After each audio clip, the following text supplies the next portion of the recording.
สวัสดีค่ะเจอกันอีกแล้วค่ะเจอกันกับก้อยอีกแล้วทางช่องวารุณีชาแนลนะคะช่องแบ่งปันทางด้านการตัดเย็บเสื้อผ้าและการสร้างแพทเทิร์นคลิปนี้ก็จะสร้างแพทเทิร์นเสื้อพื้นฐานเสื้อเข้ารูปนะคะแบบเกล็ดลอยไม่มีเกล็ดไหลนะคะเป็นเสื้อเข้ารูปแบบเกล็ดลอยนะคะมีเพื่อนๆหลายท่านน่ะงงการสร้างเสื้อเข้ารูปจำเป็นจะต้องสร้างเกล็ดไหลด้วยไหมตรงนี้ไม่จำเป็นเนาะตรงนี้ไม่จำเป็นสำหรับท่านไหนที่จะใส่เสื้อแบบว่าเข้ารูปแบบหลวมหน่อยไม่ต้องฟิตพอดีตัวมากตัวนี้จะเป็นเกล็ดลอยมาดูวิธีสร้างเลยนะคะตัวนี้สัดส่วนที่จะบวกนะคะให้เราบวกตามสัดส่วนหุ่นของเราตามอกเล็กอกใหญ่นะหน้าอกก็จะบวกอยู่ที่6 cm ถึง8ถึง10ถึง12 cm ตามสัดส่วนของบุคคลท่านนั้นๆนะคะรอบเอวบวก4ถึง5ถึง6 cm นะคะสะโพกบวก5 6ถึง8 cm นะคะรอบรักแร้ตัวนี้เป็นเสื้อมีแขนเนาะก็บวกไป6 cm ถึง8 cm นะคะบวกตามสัดส่วนนะคะมาเริ่มเลยค่ะมาเริ่มเลยเดี๋ยวจะบอกการขีดเกล็ดนะคะในส่วนของด้านหลังแล้วก็ชิ้นหน้านะคะการคำนวณเกล็ดหาช่องไฟของเกล็ดด้านหลังเราจะทำยังไงให้เกล็ดออกมาสวยเพราะว่าเสื้อเข้ารูปเกล็ดลอยเราจะทำเป็นเสื้อด้านหลังเราไม่ตัดต่อกลางหลังนะคะเพราะว่าไม่ได้ใส่แบบเป็นซิปหลังหรือว่าจะเป็นเสื้อแบบว่าไม่เป็นวางทบหลังน่ะเราจะต้องคำนวณการช่องไฟของเกล็ดยังไงให้เกล็ดเขาออกมาสวยเนาะมาเริ่มเลยค่ะเหมือนเดิมนะคะตัวนี้วัดจากริมกระดาษนะคะจากริมกระดาษหน้าตัวเราสำหรับเผื่อเกยติดกระดุมอยู่ที่2 เซนครึ่งนะคะจากริมกระดาษหน้าตัวเราวัดออกไปเลยนะคะ2 เซนครึ่งสำหรับเผื่อเกยติดกระดุมถ้าเป็นหลักนิ้วก็1 นิ้วนะคะ2 เซนครึ่งถ้าตีเป็นหลักนิ้วก็เท่ากับ1 นิ้วนะเพื่อนๆจำตรงนี้ให้ได้นะเราจะได้ทำงานได้เร็วขึ้นนะคะวัดออกไปเลยค่ะจากริมกระดาษหน้าตัวเรา2 เซนครึ่งหรือ1 นิ้วสำหรับเผื่อเกยติดกระดุมนะคะสำหรับเผื่อเกยติดกระดุมเส้นที่เราขีดเป็นเส้นกลางหน้านะคะเวลาเราจะสร้างทีนี้เราจะนำเส้นนี้เป็นหลักนะในส่วนที่จะเกยติดกระดุมเราจะใช้เส้นกลางหน้าเป็นหลักนะคะเหมือนเดิมนะคะเราจะใช้ส่วนที่ใหญ่ที่สุดของร่างกายของเราตีกรอบเสื้อก็คือนำสะโพกบวกรวมแล้วหาร2ถ้าเพื่อนๆท่านไหนอกใหญ่กว่าสะโพกเราก็นำหน้าอกของเราบวกรวมหาร2นะคะได้เท่าไหร่วัดจากเส้นกลางหน้าออกไปนะคะตัวนี้หน้าอกบวกรวมหาร2ได้เท่าไหร่วัดจากเส้นกลางหน้าออกไปนะคะเส้นกลางหน้านะอย่าลืมนะคะต้องเป็นเส้นกลางหน้านะติ๊กวัดออกไปแล้วติ๊กค่ะสะโพกบวกรวมหาร2ถ้าท่านไหนอกใหญ่กว่าสะโพกเราก็นำหน้าอกของเราบวกรวมหาร2นะคะแล้ววัดออกไปตีเส้นนะตีเส้นเลยเส้นนี้เรียกว่าเส้นกลางหลังนะคะเดี๋ยวก้อยขออนุญาตตัดออกไปก่อนนะคะขีดแล้วก็จะตัดออกไปก่อนนะ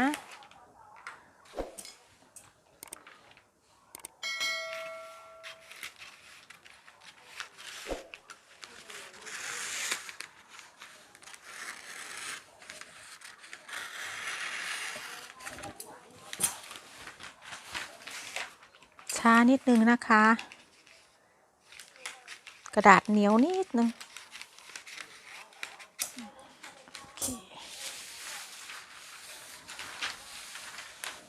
แป๊บนึงนะคะ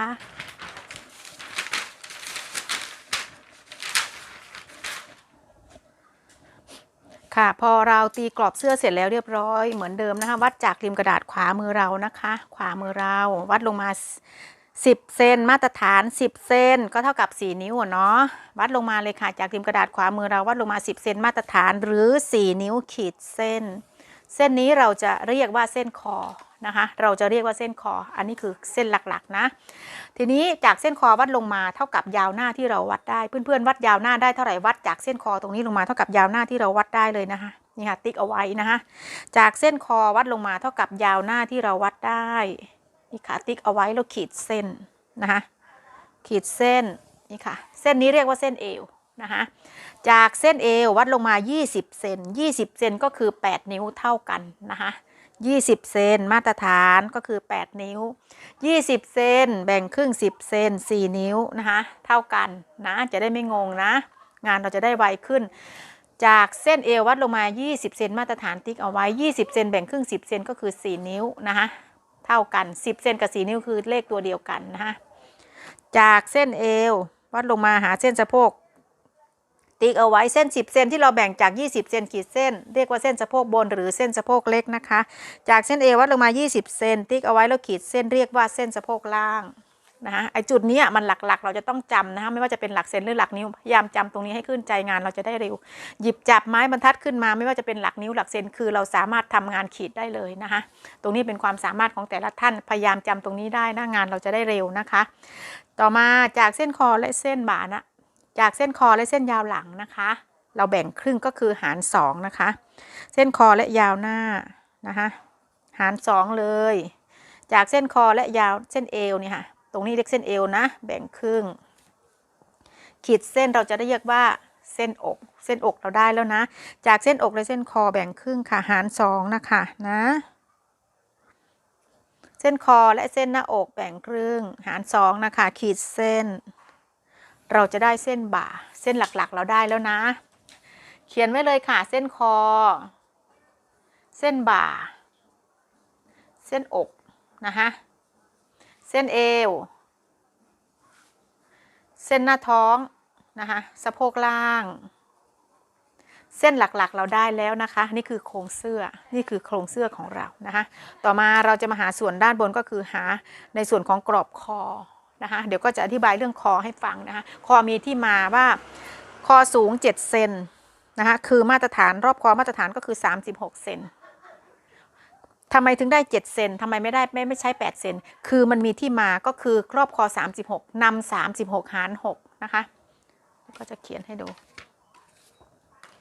ขออนุญาตนะคะเดี๋ยวก็จะอธิบายให้ฟังเพื่อนๆมือใหม่อ่ะถ้าท่านไหนที่ทำเป็นแล้วก็ข้ามนะคะผ่านไปเนาะให้เดี๋ยวก็จะอธิบายให้เพื่อนๆมือใหม่ที่ยังไม่เข้าใจเรื่องคอให้ฟังนะใช้รอบคอ36อันนี้คือมาตรฐานที่เราเพื่อนๆแต่ละท่านใช้กัน36เซนหาร6 36เซนหาร6จะได้อยู่ที่6เซนอันนี้คือตัวเลขที่เราจะนำมาใช้นะคะ6เซนทีนี้ในส่วนของ6เซนคือตัวเลขที่เราหารได้36หาร6คือตัวเลขที่เราหารได้ในส่วนของคอตั้งคอสูงของด้านหน้าคอสูง7เซนมาจากไหนในส่วนของแนวสูงของคอนำส่วนที่เราผลลัพธ์ที่เราหารได้นะคะมาบวก1เซนในส่วนของแนวสูงแนวตั้งคอนี่ค่ะที่มาก็คือ6บวก1ได้7เซนนี่คือเลขจำนวน7เซนมาจากตรงนี้นะคะ7เซนนี่คือมาจากตรงนี้นะคะคอสูงด้านหน้า7เซนนะคะอันนี้เรียกแนวสูงคอสูงด้านหน้าทีนี้แนวนอนคอ6เซนครึ่งมาจากไหน36หาร6ผลลัพธ์ก็คือได้6ในส่วนของแนวนอนคอจะบวกอยู่ที่ 0.5 เซนแนวตั้งบวก1เซนแนวนอนบวก 0.5 เซนก็คือได้ 6.5 นี่คือที่มาของการหาคอนะคะกรอบคอทีนี้ในกรณีที่เราตัวเล็กรอบคอเราวัดไม่ได้36เราได้34หรือ32นะคะหรือ32หรือ38หรือ40เซน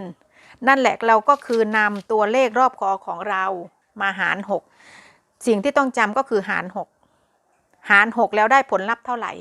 แนวสูงของคอด้านหน้าบวก1เซนอันนี้คือเราต้องจำนะคะบวก1เซนแนวนอนของคอหน้าบวก 0.5 ทีนี้แนวนอนของคอหลังนะคะนำผลลัพธ์ที่เราหารได้บวก1เซนถึงได้แนวนอนคอ7เซนที่ก้อยวัดออกมาจากเส้นกลางหลังคือแนวนอนของคอหลังคือ7เซนนี่คือที่มาของแนวตั้งแนวนอนของคอนะคะอันนี้ก้อยไปต่อนะเพื่อนๆไม่งงนะมันมีที่มานะคะกรอบคอตรงนี้เขามีที่มานะอันนี้ก้อยไปต่อเนาะต่อมาจะมาหาเส้นไหล่ในส่วนของแนวนอนคอหน้าเราได้แล้วนะแนวนอนคอหน้า6เซนครึ่งแนวตั้ง7เซนแนวตั้ง7เซนคอตั้ง7เซนหาร2เราจะได้เส้นไหล่7เซนหาร2ก็คือ 3.5 นะคะคอสูงคอแนวนอนคอนี่อันเดียวกันนะหาร2นี่ค่ะขีดเส้นเราจะได้เส้นไหล่คอสูง7เซนหาร2ได้เส้นไหล่นะคะไหล่หาร2ได้เท่าไหร่วัดออกจากเส้นกลางหน้าเพื่อนๆอย่าลืมนะคะเวลาเรา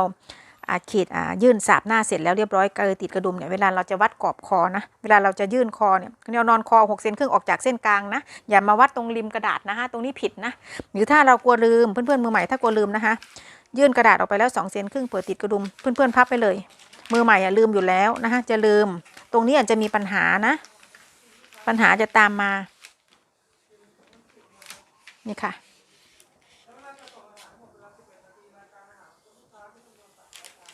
นี่ค่ะพับเข้าไปตัดปัญหาที่เราจะกลัวเราลืมกลัวเราทำผิดนะตรงจุดนี้6 เซนครึ่งแนวสูงก็คือ7 เซนไหล่หาร2ได้เท่าไหร่วัดจากเส้นกลางหน้าออกไปนะคะวัดออกไปเลยค่ะวัดออกไปเท่ากับไหล่เราหาร2ได้ติ๊กเอาไว้นะคะแล้วขีดเส้นจากเส้นคอสูงลงไปหาเส้นไหล่นะคะจากเส้นคอสูงหาเส้นไหล่วัดว่ากี่เซนจากจุดนี้มาจุดนี้วัดว่าได้กี่เซนตัวนี้13 เซนจดตัวเลขเอาไว้เราจะนำไปใช้ด้านหลังนะคะไหล่หาร2บ่าหน้าหาร2อกห่างหาร2สิ่งที่เราจะจำนะคะสิ่งที่เราจะจำตัวนี้ต้องจำให้ได้เลยนะคะติ๊กเอาไว้อกสูงนะคะอกห่างหาร2ได้เท่าไหร่วัดออกไปนะคะวัดออกไปเลยวัดออกไปแล้วติ๊กเอาไว้นะคะทีนี้อกสูงวัดจากเส้นคอลงไปเท่ากับเส้นอกสูงที่เราวัดได้นะคะนี่ค่ะอกสูงเราวัดได้เท่าไหร่วัดทะแยงนะคะวัดทะแยงค่ะติ๊กเอาไว้ค่ะเข้มๆทีนี้ในส่วนของอกสูงนะคะอกสูงที่เราจะตีเป็นเกล็ดลงไปตรงเนี้ยเดี๋ยวจะบอกเทคนิคเวลาทำนะเราวัดจากจุดนี้ออกไปจากกลางหน้าออกไปเท่ากับอกห่างที่เราหาร2ได้ถูกต้องไหมจากจุดนี้ออกไปเดี๋ยวกี่เซนเดี๋ยวก็จะกะให้ดูอกสูงอกห่างหาร2แล้วตัวนี้ได้8 เซนครึ่งทีนี้เราจะตีตรงลงมาตรงปลายเกล็ด8 เซนครึ่งเราติ๊กเอาไว้ตรงนี้ในส่วนของปลายเกล็ดนะคะเราจะไม่ตีเส้นตรงลงไปทีเดียวเราจะไม่ตีเส้นตรงเราจะเอียงมาด้านข้างในส่วนของเกล็ดชิ้นหน้าเราจะเอียงมาด้านข้างคือ 0.5 ประมาณครึ่งเซนค่ะตรงนี้คือเส้นตรงถูกต้องไหมคะนี่ค่ะเป็นเส้นตรงทีนี้เราวัดห่างจากเส้นตรงออกมา 0.5 นี่คือจะเป็นเส้นปลายเกล็ดของชิ้นหน้าในส่วนของปลายเกล็ดนะคะให้ต่ำกว่าเส้นสะโพกเส้นหน้าท้องเส้นสะโพกเล็กเราลงมา 3-4 เซนแล้วเราตีเส้นลงไปเลยนะคะนี่ค่ะให้เขาเอียงนิดหน่อยนะคะแต่ถ้าเป็นเส้นตรงก็จะอยู่ประมาณนี้อย่าลืมนะคะเวลาเราใส่ทำเกล็ดนะจะเลียวออกมาสะโพกเราจะผายออกเนาะถูกต้องไหมสะโพกเราจะผายออกฉะนั้นตรงเกล็ดเราจะเอียงออกไปนิดหน่อยนะในส่วนของชิ้นหน้านะคะอันนี้ก็ไปต่อนะไม่งงนะปลายเกล็ดนะวัดจากเส้นสะโพกเล็กลงมา 3-4 cm อันนี้ก็ไปต่อนะต่อมารอบสะโพกบวกหลวมหาร4เราตีกรอบสะโพกเอาไว้แล้วตั้งแต่แรกกรอบเสื้อเนี่ยเราหาร2เลยจากจุดนี้มาจุดนี้หาร2เลยค่ะนี่เลยติ๊กเอาไว้แบ่งครึ่งมันจะพอดีอัตโนมัตินะคะต่อมาในส่วนของหน้าอกรอบอกบวกหลวมหาร4ได้เท่าไหร่วัดออกไปจากกลางหน้านะคะนี่ติ๊กเอาไว้ในส่วนของชิ้นหลังก็เช่นกันนะคะรอบอกบวกหลวมหาร4ได้เท่าไหร่วัดออกมาเลยค่ะติ๊กเอาไว้นะคะขีดเส้นหาเส้นสะโพกล่างนะคะด้านหน้าด้านหลังนะคะเราจะเกิดเส้นลักษณะนี้ต่อมาในส่วนของชิ้นหลังเราจะมาหาเส้นยาวหลังนะคะการหาเส้นยาวหลังนะคะเราใช้สายวัดนะคะเลข1วางตรงเส้นเอวเลข1วางตรงเส้นเอวขออนุญาตนะคะแป๊บหนึ่ง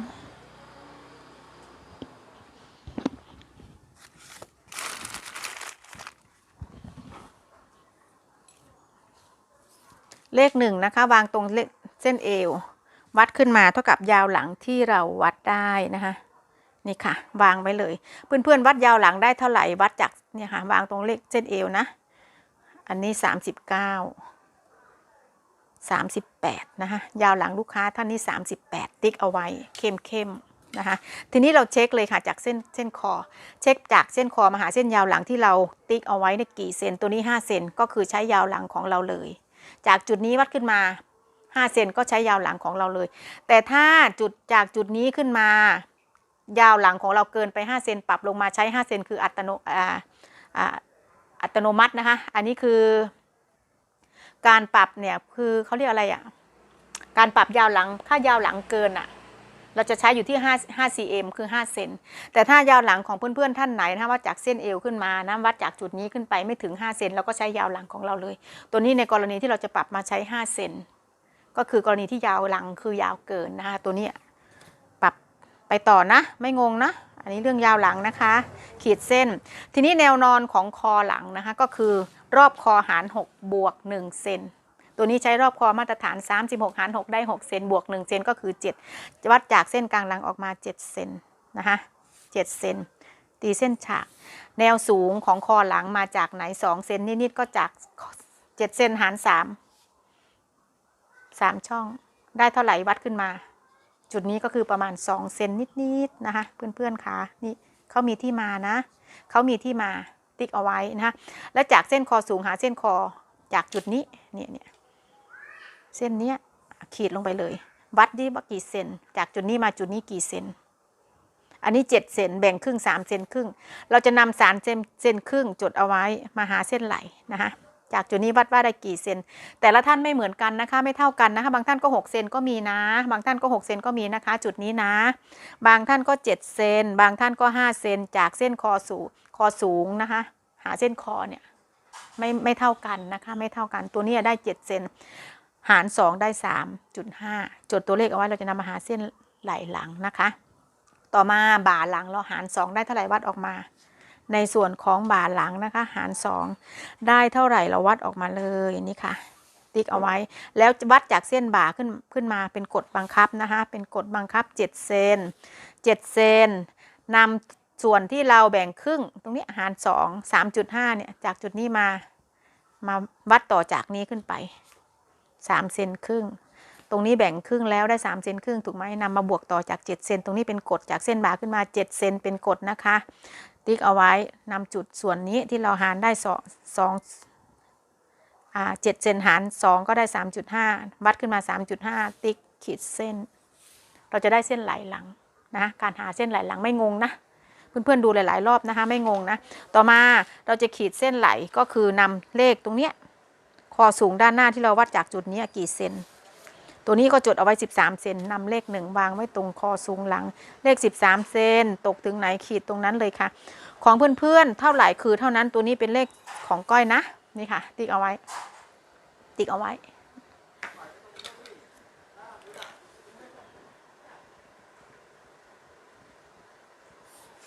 ทีนี้เราจะมาหา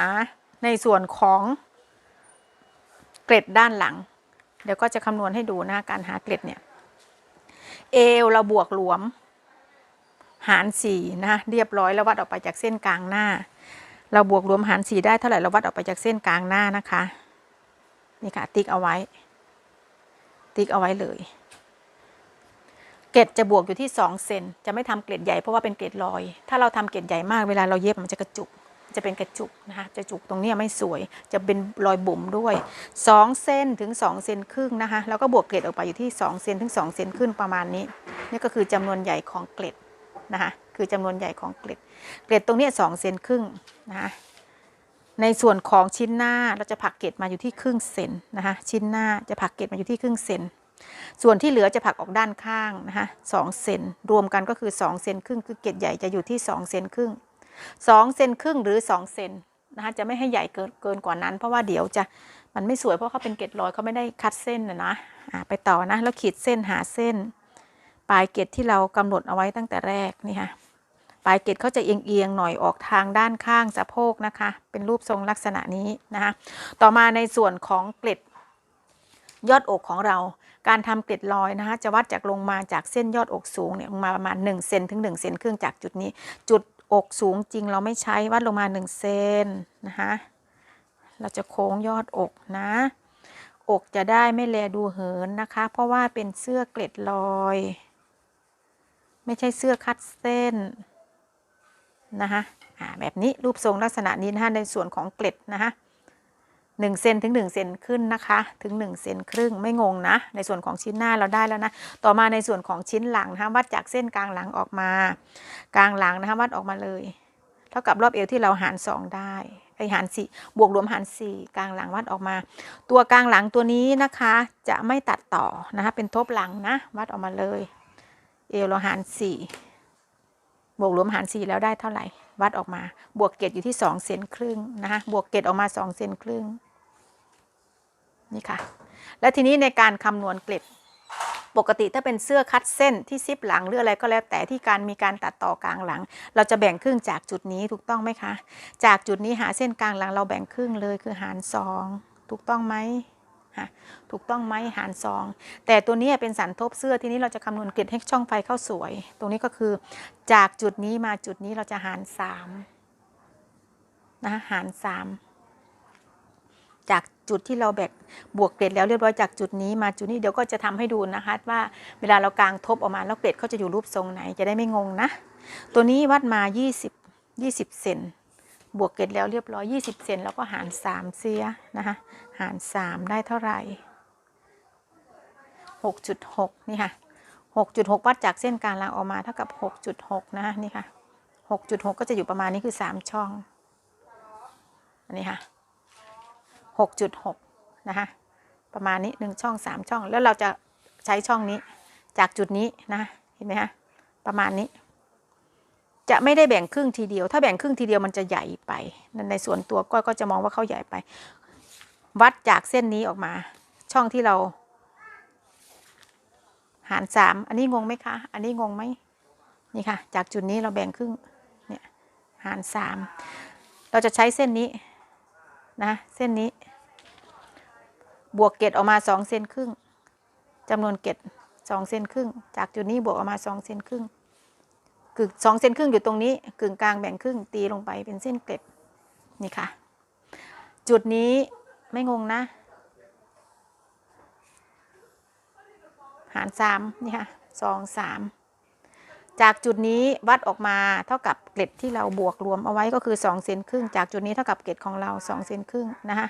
2เซนครึ่งเราก็ขีดตรงเส้นกลางแบ่งครึ่งตียาวลงไปหาเส้นด้านล่างปลายเกล็ดยาว 3-4 cm ขีดเส้นค่ะขีดเส้นนะคะขีดเส้นทำไมต้องทำแบบนี้เดี๋ยวเวลาเรากางกระดาษออกมามันเป็นสันทบช่องไฟของเกล็ดตรงนี้จะสวยนะคะจะไม่ห่างจนเกินไปเพราะตรงนี้เป็นทบผ้าถูกต้องไหมเกล็ดเขาจะอยู่ได้อีกระดับหนึ่งเดี๋ยวก็จะทำกระดาษให้ดูนะคะเดี๋ยวก็จะทำกระดาษให้ดูจะได้เข้าใจกันบางคนอาจจะงงสมมติว่านี่เป็นชิ้นหลังนะทบไปเลยทบเป็นกลางหลังอันนี้เป็นกลางหลัง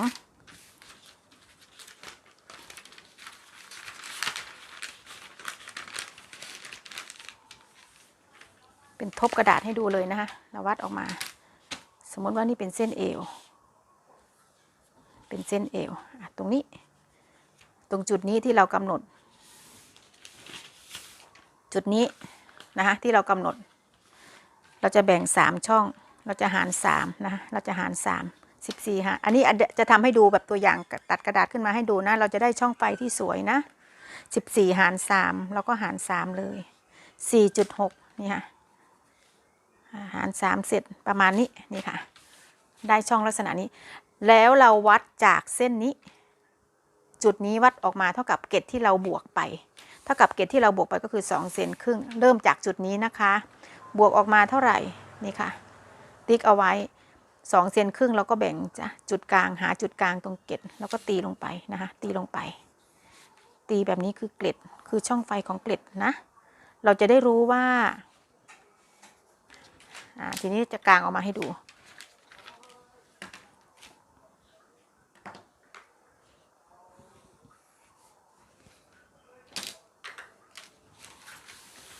กิ้งออกไปใส่อีกด้านหนึ่งนะคะแต่ถ้าเราแบ่งครึ่งเลยช่องไฟมันจะไม่สวยมันจะใหญ่ไปนี่ค่ะอันนี้ในส่วนของที่เรากางชิ้นหลังออกมาแล้วเรียบร้อยสมมุติว่าเป็นเสื้ออันนี้กางหลังนะถูกต้องไหมอันนี้กางหลังที่เราทบไปอันนี้เป็นเส้นเอว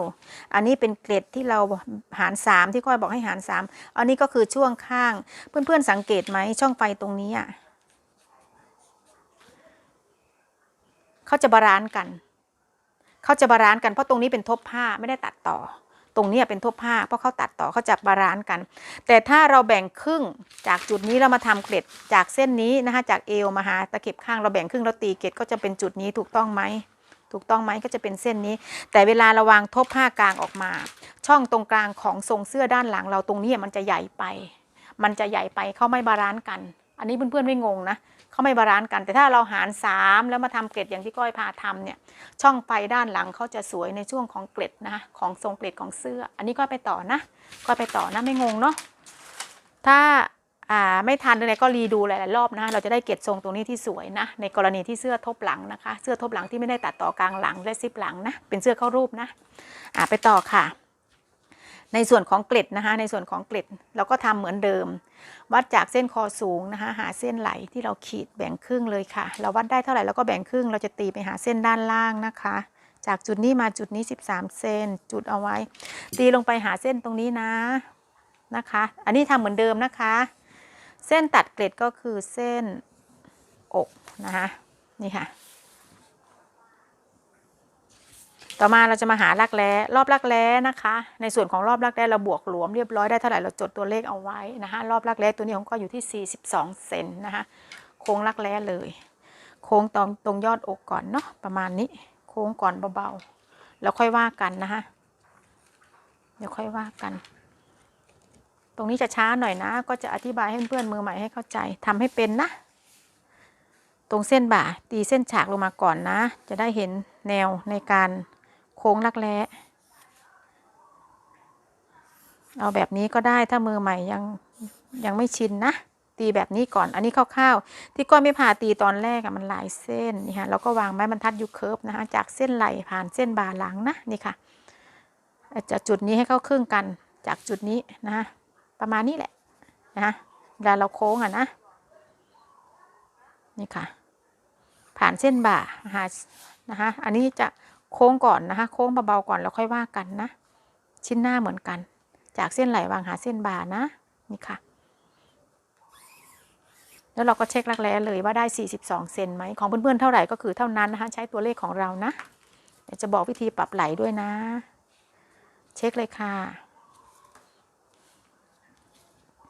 ตัวนี้ของก้อยได้นะของก้อยได้อันนี้เสร็จนะคะเรียบร้อยรอบรักแร้ก้อยจริงๆแล้วไม่ใช่42ขอโทษทีค่ะก้อยบอกผิดของก้อยนะ46เซนนะคะรอบรักแร้ก้อยนะ46เซนนะขอโทษทีก้อยจำตัวเลขผิดนะ46อันนี้ได้นะคะ46เซนเดี๋ยวขีดให้เป็นวงเข้มๆเลยเพราะว่าเป็นเสื้อเข้ารูปตัวรวมนิดหน่อยนี่ค่ะขีดให้เส้นชัดๆนะคะ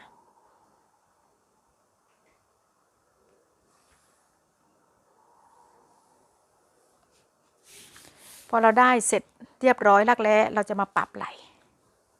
การปรับไหล่นะคะรอบรักแร้46เซนแบ่งครึ่งนะคะของเพื่อนๆเท่าไหร่คือแบ่งครึ่งเลยนะ46เซนเราทบสายวัดเลยค่ะหาร2นะคะ46เซนหาร2นี่ค่ะก็จะได้อยู่ที่23จดตัวเลขเอาไว้เลย23ด้านหลังบวก1เซน23บวก1ได้24ด้านหลังตรงนี้จะต้องได้24เซนด้านหน้า23รอบรักแร้46หาร2ได้23ด้านหน้าจะลบไป1เซนลบ1เซนจะต้องเหลือ22ก็คือวงแขนตรงนี้ของด้านหน้าวัดให้ได้22เซนด้านหลัง23บวก1วัดให้ได้24เซนจะมีการปรับไหล่นะคะเอาวัดเลยให้ด้านหลังสูงกว่าไหล่หน้า1เซนวัดจากเส้นท้องแขนที่เราโค้งเรียบร้อยนะคะ24เซนถึงไหนติ๊กเลยมันก็จะเหลื่อมล้ำกันอยู่ประมาณนี้นี่ค่ะตีเส้นนะคะปรับไหล่เลยนี่เลยค่ะเส้นนี้เราไม่เอานะคะทีนี้ด้านหลังได้แล้วทีนี้ก็เป็นด้านหน้า23ลบ1เหลือ22ดูซิวัดจากจุดรักแร้ของเรา22เซนถึงตรงไหนที่เราลบแล้วถึงตรงไหนติ๊กเลย22เซนถึงตรงนี้ปรับลงมาเลยค่ะในส่วนของชิ้นหน้าเส้นนี้เราไม่เอานะคะเส้นนี้เราไม่เอานี่คือการปรับไหล่รวมกันชิ้นหน้าและชิ้นหลังรอบรักแร้เราก็ยังจะได้อยู่ที่46เซนนะคะอันนี้ไม่งงนะอันนี้คือการปรับไหล่อีกวิธีหนึ่งผลลัพธ์ออกมาคือเหมือนกันนะคะผลลัพธ์ออกมาก็คือเหมือนกันนี่ค่ะรวมเลยนะวัดเลยถึงจุดนี้ก็46เซนนะคะไม่งงนะต่อมาเราจะมาโค้งในส่วนของข้างสะโพกนะคะการโค้งนะเดี๋ยวก็จะบอกว่าวิธีเก็บช่วงคอช่วงอะไรอย่างเงี้ยนะฮะตรงจุดนี้นี่เลยโค้งเลยค่ะ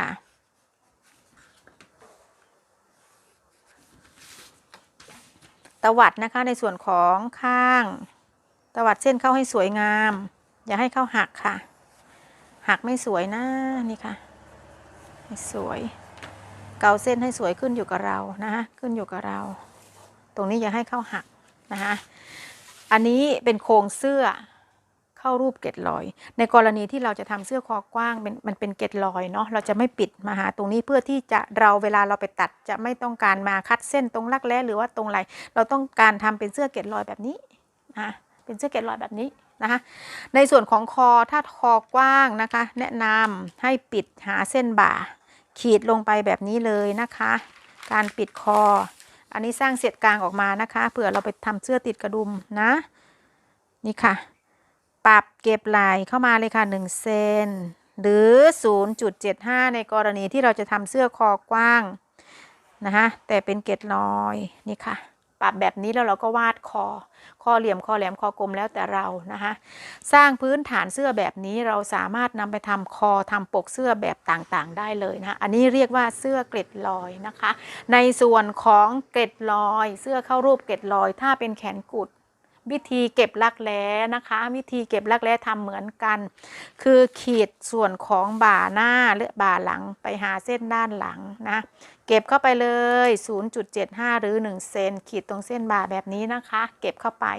นะคะในส่วนของชิ้นหน้าก็เช่นกันถ้าเป็นคอกว้างปิดมาหาบ่าถ้าเป็นแขนกุดปิดมาหาตรงเส้นกลางหน้าได้ตรงนี้ไม่มีปัญหาใดๆทั้งนั้นในการทรงเสื้อเราจะเสียนะ